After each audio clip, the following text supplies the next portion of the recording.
So Donald Trump went to Colorado and gave a speech. He gave some extremely authoritarian remarks about being a protector. I'm just going to play this and we'll react. Community will no longer live in fear. You will once again have a protector in the White House. I'm going to be a protector. You know, I said, I think we're doing very well with women. We're doing great in the polls. We're winning in all of the polls, just about. That's not true at all, actually. In fact, the gender divide is widening between men and women. While men are actually becoming more conservative, and a lot of young men are actually going off in the Trump direction, women are leaning more left than ever. And part of that has to do with the overturning of Roe versus Wade. So Donald Trump is just wrong here, but let's hear his reasoning. But somebody said, women love my policy, but they don't like me. I think they do like me. I'll tell you what.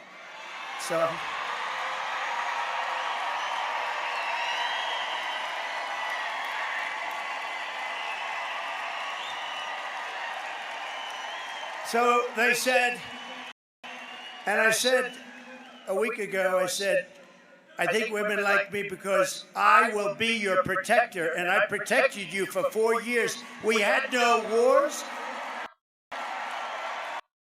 That is a bold-faced lie. We did have wars. The Afghanistan war was ongoing throughout all of Trump's presidency. Biden pulled us out of Afghanistan. We had plenty of other wars too. The war with Syria. He nearly got us into World War III by assassinating General Qasem Soleimani. And you know what he's threatening to do now? He's talking about going to war with Mexico if he gets reelected. So even if I granted his premise that he had no wars under his presidency, which I don't, electing him is not the anti-war choice. Both candidates are flawed on foreign policy, and both candidates have hawkishness to them. But Donald Trump is the only candidate who wants to go to war with Mexico. So this idea that he's a protector of Americans because he didn't have wars under him is just nonsense. We had no terrorism. We had none of these things that you're seeing today at levels that nobody in the world is experiencing. And I said, I will be your protector. They said, who the hell is he to think? But the women didn't say that. The women want protection. They don't want to have these people pouring into their house. And you know where else I protect you? Where I protect you very well. I knocked out ISIS, as you know. They've been playing with ISIS for 20 years. I did it in 1 month. We have the greatest military in the world, but yeah. Okay, so, I mean, he's right about the fact that we have the greatest military in the world. I don't think that's disputable, but the thing is, we've had the greatest military in the world since before Donald Trump was president anyhow, so that's not much to brag about. This is kind of his language of protector. This is the type of thing that authoritarians love to do. They appeal to people who feel fragile, people who feel like they need protection, and they say, I will be your protector. I alone will protect you. And they fearmonger about people, often, people who are easy punching bags, illegal immigrants, even legal immigrants, as J.D. Vance has done with some of the Haitian migrants in Springfield, Ohio, quote unquote criminals, vaguely speaking, and, the bad guys overseas.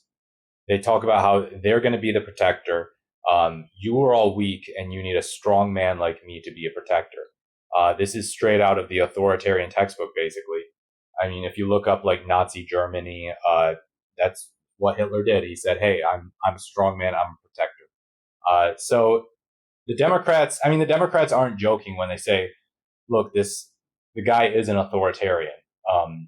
Every candidate, authoritarianism is a spectrum, obviously. Every candidate has some ways in which they are authoritarian, in which they believe that the state, the government, the executive and whatnot should have a certain amount of power over Americans. And obviously, the government does protect Americans in the sense that it protects their rights, their constitutional right to life, liberty, and the pursuit of happiness. But the idea that, vaguely speaking, I'm a protector of women. And this is the exact type of chauvinistic nonsense that fascist regimes love to boast about. So yeah, really not a good look for beating back the allegations that you are similar to Adolf Hitler and the fascists. I mean, I get it. It's to some extent or another, every government engages in protection of its citizens, but this type of overt rhetoric that women need protection, they need protection from the strong man. I mean, this is just, it's not going to help with the allegations that Republicans are misogynistic either, and that women are just don't have autonomy. They just need to defer to the strong man to protect them. He totally ignored the issue of abortion, which, yeah, a lot of women are highly motivated to vote against Trump and the Republican Party because of the overturning of Roe versus Wade, because of the Dobbs decision. That's that's just how they feel, and that's just the general vibe. That's why 2022 was not a red wave election. So he's definitely he's compensating for sure. He's in denial and he's coping. That's how I'd say it. How I'd say it. He recognizes, oh shoot, the GOP is having a huge women problem. Well, actually, no, let me take some copium. Actually, the women like my policies. They love my policies. They might not like me, but women did great under me. I protected women. Women, please just vote for me. I'm your strong man. I'm your protector. Sorry, Donald, it's not going to work.